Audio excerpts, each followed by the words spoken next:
Hello everyone, welcome to arts study में DG. Arts study में DG में आपका बहुत बहुत स्वागत है।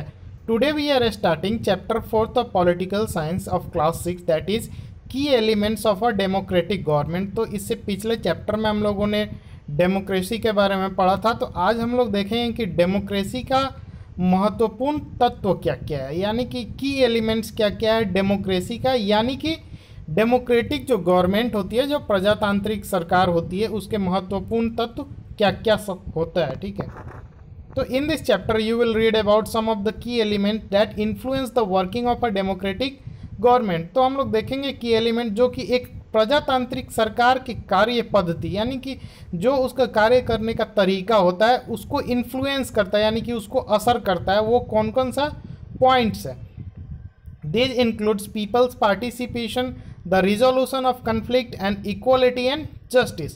तो ये सबसे महत्वपूर्ण जो है की पॉइंट्स उसमें है। सबसे पहला है आपको पीपल्स पार्टिसिपेशन, यानी कि लोगों का पार्टिसिपेशन कैसे होता है, आम नागरिक का कैसे पार्टिसिपेशन है एक प्रजातांत्रिक सरकार में।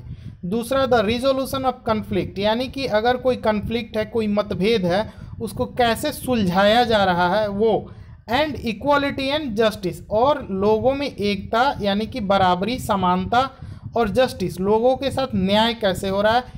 इन सब पॉइंट्स को की एलिमेंट्स ऑफ डेमोक्रेसी बोल सकते हैं, और इसी पे हम लोग क्या करेंगे, डिस्कशन करेंगे इस चैप्टर में। तो आज हम लोग सबसे पहले इसको स्टार्ट करने से पहले डेमोक्रेसी का एक केस स्टडी करेंगे साउथ अफ्रीका का। ठीक है, जहाँ पे अभी डेमोक्रेसी है लेकिन पहले डेमोक्रेसी नहीं था, तो उसके बारे में हम लोग स्टडी करेंगे, इससे काफ़ी कुछ क्लियर होगा। तो South Africa is a country that has people of several races. तो साउथ अफ्रीका एक ऐसा देश है जहाँ पे काफ़ी सारे रेस के लोग रहते हैं। रेस यानी कि जो रंग के, मतलब रंग के हिसाब से अगर देखा जाए तो अलग अलग टाइप्स के लोग होते हैं वहाँ पे, उनको रेस के कैटेगरी में डाला जाता है। तो there are black people who belong to South Africa, whites who came there to settles and Indians who came as labourers and traders. तो जो साउथ अफ्रीका के जो नेटिव लोग हैं, यानी कि वहाँ के जो लोग हैं जो साउथ अफ्रीका में पले बड़े हैं, पैदा लिए हैं, वो लोग काले हैं। ठीक है, आज भी काले हैं और तब भी काले थे। ठीक है, हम लोग एक हिस्ट्री देख रहे हैं यहाँ पे। उसके बाद वहाँ पे क्या था, जो बाहर से जो आकर के वहाँ पे सेटल हो गए वो गोरे थे, और जो इंडिया से गए थे, तो इंडिया के लोग ना काले होते हैं ना गोरे होते हैं, ये थोड़ा रेडिश टाइप के होते हैं। तो ये लोग भी हैं, गए थे, तो 3 टाइप का रेस वहाँ पे था। इन सब के अलावा एक कलर्ड रेस भी था जो इन तीनों के अलावा था। तो अब हम लोग Maya Naidoo, an 11 year old South African girl living in the town of Johannesburg was helping her mother clear up her old boxes. तो माया नायडू नाम की एक 11 साल की बच्ची रहती है। तो वो एक दिन जोहान्सबर्ग टाउन में वो अपनी माताजी के साथ रहती है। तो वो एक दिन अपने माताजी का हेल्प कर रही थी, जो पुराने डब्बे बॉक्सेस जो पड़े हुए थे उसको साफ सुथरा करने में। She founded a scrapbook full of pictures and newspaper article. तो उसको उसमें एक स्क्रैप बुक मिला जिसमें काफ़ी सारे पिक्चर्स और न्यूज़पेपर आर्टिकल्स जो है उस स्क्रैप बुक में लगाए हुए थे।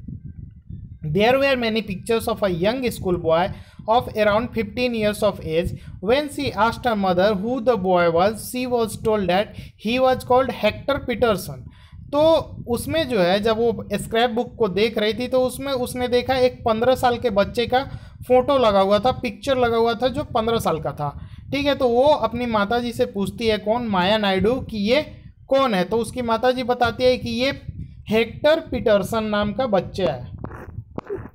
ही had been shot by the police, और इसको पुलिस ने गोली मार दिया था। Maya was shocked, why she asked. तो जैसे ही माया ने ये सुना कि इसको पुलिस ने गोली मार दिया था और उसको उम्र भी पता चल गया था 15 साल, तो माया शॉक हो जाती है कि आखिर 15 साल के बच्चे को पुलिस ने गोली क्यों मारा होगा। तो her mother explain that south Africa was earlier govern by apartheid law. तो उसकी माताजी जो है उसको बताती है, उसको समझाती है कि साउथ अफ्रीका यानी कि जहाँ पे वे लोग रह रहे थे, तो वो देश पहले अपार्थाइड लॉ से गवर्न होता था, यानी कि वहाँ पे जो सरकार चलती थी वो अपार्थाइड कानून के हिसाब से चलती थी। अब अपार्थाइड क्या होता है, तो apartheid mean separation on the basis of race, यानी कि रंग के हिसाब से, ठीक है, लोगों में भेदभाव करना, लोगों को बांट करके उन पे रूल करना। ठीक है, जैसे गोरों के लिए अलग रूल और कालों के लिए अलग रूल। तो अपार्थाइड का मीनिंग होता है रंग भेद। तो रंगभेद का जो कानून था वहाँ पे चला करता था पहले। South African people were divided into white, black, Indian and coloured races. तो साउथ अफ्रीका में जितने भी लोग पहले रहते थे उनको 4 कैटेगरीज में बांट दिया गया था। गोरे लोग, काले लोग, इंडियन लोग और एक मिक्स्ड कलर के लोग मान लीजिए। चौथा जो बाकी जो इन तीनों के अलावा जो था वो कलर्ड रेसेस में आता होगा। According to the law these races were not allowed to mingle with each other, to live near each other or even to use common facilities। तो ये जो अपार्थिड लॉ था वहाँ पे रंग भेद का कानून था, उस हिसाब से कोई भी 2 रेस के लोग यानी कि 2 अलग अलग जो रंग के लोग हैं तो उनको क्या था, एक दूसरे के साथ शादी करना अलाउड नहीं था, एक दूसरे के आसपास रहना अलाउड नहीं था, एक कॉमन फैसिलिटी यूज करना अलाउड नहीं था। अब जैसे एक काला एक गोरा शादी नहीं कर सकता है, जहाँ पे काले लोग रह रहे हैं वहाँ पे गोरे लोग नहीं रह सकते हैं। अगर कोई बस है उसमें काला लोग जा रहा है तो उसमें गोरे लोग नहीं जा सकते हैं, या गोरे लोग जा रहे हैं उसमें काले लोग नहीं जा सकते हैं। तो Maya could not believe her ear. अब ये सब सुन के माया को अपने कानों पे विश्वास नहीं हो रहा था, क्योंकि माया तो अभी की है तो उसको ये सब एक तरह से इमेजिनेशन करना पड़ता कि हे भगवान ऐसा कैसे हो सकता है। Maya's mother sounded angry when she spoke about life under apartheid. तो माया की जो माता जी है जब अपना कहानी सुना रही थी तो काफ़ी दुखी लग रही थी, काफ़ी गुस्से में लग रही थी। वो जो नियम कानून जो अपार्थिड के अंदर यानी कि रंग भेद वाली जो सरकार वहाँ पे चलती थी उस टाइम के नियम कानून को याद करके वो काफ़ी ज़्यादा गुस्सा हो रही थी। She told Maya that in those days hospitals were separate and so were ambulances. तो वो बताती है माया को कि उस समय यानी कि पहले के समय में क्या होता था, हॉस्पिटल सेपरेट हुआ करते थे, यानी कि काले लोगों का अलग हॉस्पिटल, गोरे लोगों का अलग हॉस्पिटल। हॉस्पिटल तो हॉस्पिटल, एम्बुलेंस भी सेपरेट हुआ करता था, यानी कि कालों के लिए अलग एम्बुलेंस और गोरों के लिए अलग ambulance. An ambulance meant for white people would always be well equipped while one meant for black people was not. अब दूसरा जो इसमें भेदभाव जो होता था तो ये होता था कि जैसे एम्बुलेंस का एग्जांपल देखिए, तो जो गोरे लोगों का एम्बुलेंस था वो काफ़ी ज़्यादा वेल इक्विप्ड था, यानी कि उसमें काफ़ी सारे इंस्ट्रूमेंट वगैरह या फैसिलिटीज़ लगे होते थे। लेकिन काले लोगों का जो एम्बुलेंस था उसका स्थिति काफ़ी खराब रहता था, दयनीय स्थिति में रहता था वो ambulance. There were separate trains and buses. Bus और ट्रेन भी सेपरेट हुआ करती थी, यानी कि काले लोगों के लिए अलग ट्रेन, गोरे लोगों के लिए अलग train. Even the bus stops were different for black and white people. Bus और ट्रेन तो छोड़ दीजिए, बस स्टैंड या रेलवे स्टेशन भी दोनों के लिए अलग अलग हुआ करता होगा उस ज़माने में। आप इमेजिन कीजिए कितना बुरा सिचुएशन रहा होगा। Non whites were not allowed to vote. गोरे लोग के अलावा जितने भी लोग थे, नॉन वाइट यानी कि गोरे लोगों के अलावा जितने भी लोग थे वहाँ पे, चाहे वो इंडियन हो, चाहे साउथ अफ्रीका के काले लोग हो या मिक्स्ड कलर के हों, उन लोगों को वोट देने का अधिकार नहीं था। The best land in the country was reserved for the white people and non whites have to live on the worst available land. तो वहाँ पे साउथ अफ्रीका में जो भी बेस्ट लैंड था, यानी कि जो भी अच्छा जगह था, जो साफ़ सुथरा जगह था, वो सब सिर्फ गोरों के लिए रिजर्व होता था। वहाँ पे सिर्फ गोरे रहते थे, और जो भी कचड़ा पट्टी टाइप का या स्लम वगैरह या गंदे जगह जहाँ पे रहने लायक सिचुएशन नहीं हो, वो सब कालों के लिए अवेलेबल कराया गया था। Thus blacks and colored people were not considered to be equal to white। तो वहाँ पे ये होता था कि काले या और भी जो लोग थे दूसरे रंग के, गोरों के अलावा जितने भी लोग थे उनको गोरों के बराबर नहीं समझा जाता था। One black township was the south western township Soweto. तो इन्हीं सब जो है टाउनशिप हुआ करता था, काले लोगों का एक टाउनशिप होता था जहाँ पे काफ़ी सारे काले लोगों का समूह रहता था। तो उसी में से एक टाउनशिप था साउथ वेस्टर्न टाउनशिप, जिसको सोवेटो भी कहा जाता था।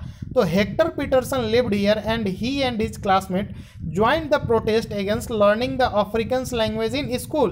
तो हेक्टर पीटरसन नाम का जो बच्चा था, जहाँ से पूरी कहानी शुरू होती है, तो वो और उसके दोस्त लोग एक प्रोटेस्ट में भाग लेने चले गए।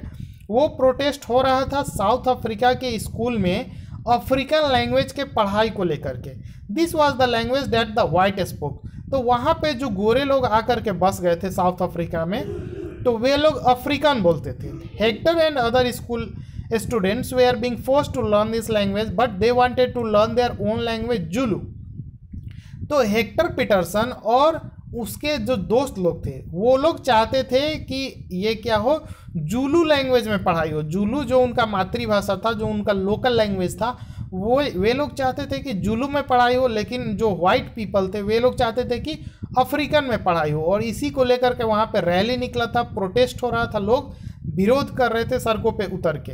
तो the South African people beat up the protester mercilessly and shot at the crowd. तो जो साउथ अफ्रीका की पुलिस थी, यानी कि जो गोरे लोगों का सपोर्ट से चलने वाली जो पुलिस थी, उसने क्या किया, लोगों को काफ़ी मर्सीलेसली यानी कि बेरहमी से पीटा। और उसके बाद क्या किया, कुछ ने गोलियां भी चला दी क्राउड में। और one of their bullets killed Hector and this was on 16 जून 1976। उसी में से एक गोली आकर के हेक्टर पीटरसन को लग गया, जो 15 साल का बच्चा था। और ये घटना जो है 16 जून 1976 को हुआ था। The African National Congress, a group of people who led the struggle against apartheid, and their most well-known leader Nelson Mandela fought the apartheid system for several years. तो वहाँ पे एक ग्रुप बना, जो लोगों का ग्रुप बना, अफ्रीकन नेशनल कांग्रेस, ठीक। और उसको लीड किए कौन, नेल्सन मंडेला। जैसे हमारे देश के गांधी जी हैं, वैसे साउथ अफ्रीका में नेल्सन मंडेला का नाम है, ठीक है। और वे लोग जो अफ्रीकन नेशनल कांग्रेस जो ग्रुप बनाया, वो किसके अगेंस्ट था, तो जो अपार्थिड लॉ यानी कि रंग भेद का जो वहाँ पे सरकार चल रहा था, उसके अगेंस्ट खड़ा हुआ। Finally they succeeded and in 1994 South Africa became a democratic country in which people of all races were considered equal. और फाइनली काफ़ी लंबे संघर्ष के बाद 1994 में साउथ अफ्रीका जो है एक डेमोक्रेटिक कंट्री बना, ये एक प्रजातांत्रिक देश बना, जहाँ पे सारे लोगों को बराबरी का दर्जा दिया गया। यहाँ पे फोटो में आप देख सकते हैं कैसे माया नायडू है, वो स्क्रैप बुक देख रही है, उसकी माता जी उसको स्टोरी सुना रही है। तो इस लेक्चर में इतना ही। Thank you for watching, stay tuned with us.